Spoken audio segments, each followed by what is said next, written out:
You are a very powerful organization.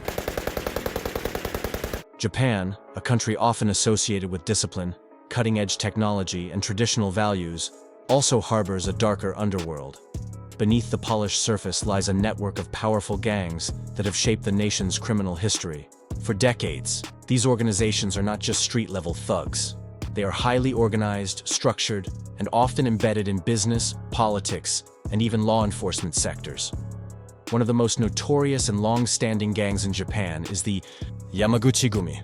Founded in the mid-20th century, it has grown to become the country's largest and most influential Yakuza group. With tens of thousands of members and affiliates, the Yamaguchi-gumi operates across multiple regions of Japan. Their activities include drug trafficking, extortion, illegal gambling, human trafficking, construction fraud, and influence over legitimate businesses. They often present themselves with a degree of discipline and even adhere to a code of conduct. But make no mistake, they are involved in deeply violent and criminal enterprises. While the Yamaguchi-gumi remains the largest, it has not gone unchallenged. Another dangerous gang operating in Japan is the Sumiyoshi Kai. Based primarily in Tokyo, this organization rivals the Yamaguchi-gumi in power and reach. The Sumiyoshi Kai has a more decentralized leadership structure, making it harder for law enforcement to crack down on its operations effectively. Members of the Sumiyoshi Kai have been linked to various crimes, including weapons smuggling, illegal debt collection, and bribery. Their turf wars with rival gangs have sometimes turned city streets into battlegrounds, especially when power struggles erupt within the criminal hierarchy. The Inagawa Kai is another formidable gang in Japan. Founded shortly after World War II, the Inagawa Kai has maintained a strong presence in areas such as Yokohama and Tokyo. Known for its relative openness to foreign members compared to other Yakuza organizations, it has established ties with international crime syndicates. This gang has ventured into white-collar crime, including investment fraud and real estate scams, in addition to the more traditional criminal activities like drug trade and racketeering. Its ability to evolve and blend into legitimate-looking enterprises makes it particularly dangerous and difficult to track. Although these gangs differ in structure and operation, they all share one thing in common: their deep entrenchment in Japan's urban landscape. They often maintain offices and openly display their affiliations, something rarely seen in other countries. These offices serve as recruitment hubs, negotiation points, and symbols of their presence. Historically, the Yakuza have been tolerated, to some extent, due to their unspoken rule of avoiding unnecessary harm to civilians.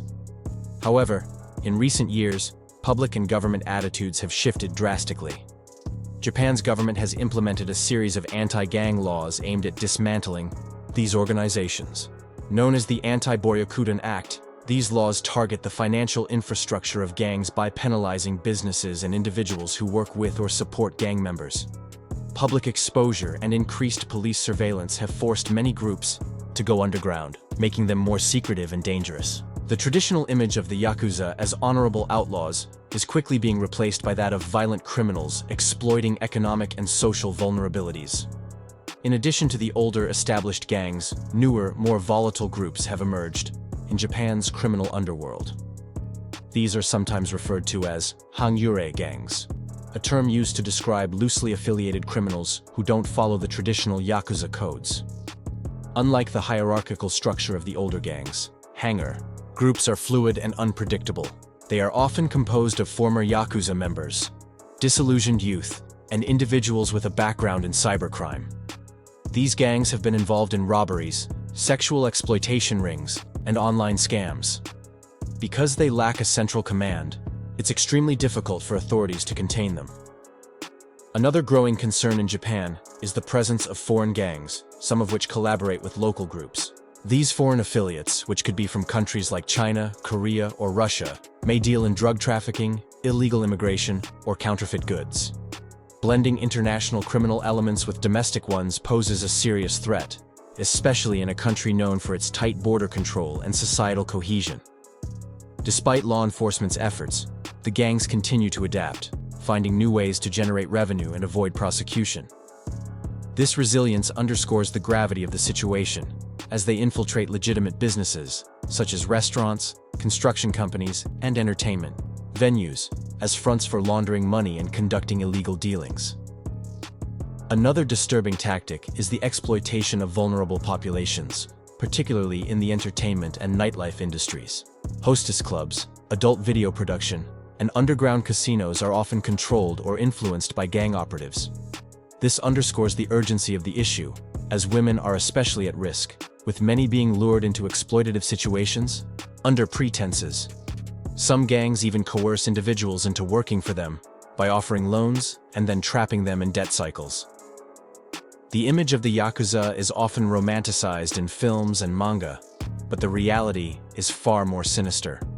Tattoos, tailored suits, and ritualized traditions like yubitsum, the cutting off of a finger as an apology, are merely the surface. Beneath this cultural facade lies a brutal and highly effective system of organized crime. Internal punishment for disobedience is often harsh and violent, with some members being executed or permanently maimed for stepping out of line. In recent years, many former gang members have attempted to leave their lives behind, but rejoining society is no easy task. In Japan, ex-gang members often face intense stigma, and businesses are wary of hiring anyone with a criminal background. To address this, some government programs, such as job training and counseling services, have been introduced to help reintegrate them into society. Still, the success rate remains low due to societal reluctance to forgive or forget their pasts. As a result, many return to crime out of desperation or because they are blocked from conventional employment. Children and teenagers are not immune to the influence of gangs in Japan. Some criminal organizations actively recruit young people by offering them money, status, or a sense of belonging. This highlights the long-term consequences, as juvenile members may be used for lower-risk operations like drug delivery or shoplifting, making them expendable assets for gang leaders. The cycle of recruitment and exploitation continues, creating a generational pattern of criminal behavior. Despite the government's firm stance and increased police action, these gangs continue to evolve. The digital age has given them new tools for crime. Cyber fraud, identity theft, and dark web trafficking are now part of their arsenal. With every crackdown, they find more sophisticated methods of avoiding capture and maintaining power. There is also a growing trend of gangs infiltrating politics and law enforcement. While it's not widespread, even a few corrupt officials or officers can give these groups dangerous protection. Investigations into certain public figures have revealed hidden ties to gang leaders, adding another layer of complexity to the issue. Corruption within the system makes it harder to dismantle these organizations entirely.